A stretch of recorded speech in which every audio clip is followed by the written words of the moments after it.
I'm going to show you something that I found really, really useful about WireMock. It's not something that I was aware of before, but as soon as I found out, it really made life a lot easier for me. Now, let me know in the comments below if you think the sound quality from where I am recording is not very good or a bit echoey, because I'm now in my refurbished workshop. So if you see some of my earlier videos where I actually show my face in my workshop, the room now looks completely different. I probably need to make a video on that at some point to just show you how it's changed. But in the meantime, let's jump into this quick WireMock tip. So if I just show you in this window here, I have downloaded the WireMock standalone jar, which is this guy here.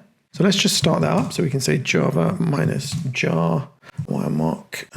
Yeah, this one here, not this one here, which is not the standalone jar. So let's start that up.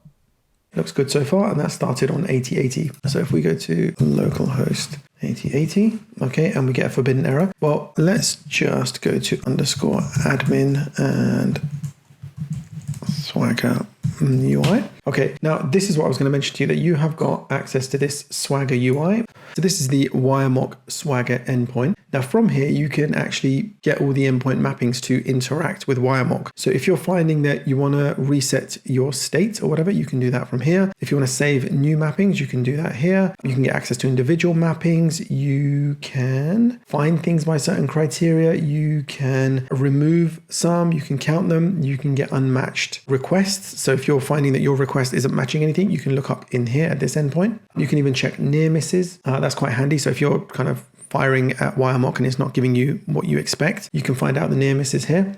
You can do recordings at this endpoint, and you've got scenarios, and this is kind of stateful behavior. Like if you have a state machine and you want to record that, on the first request this happens, then it returns X, and then you go back and then you get something else. If it's like a pattern you're following from A to B to C, basically a state machine, okay, you can reset those scenarios from here. And then there's other endpoints too.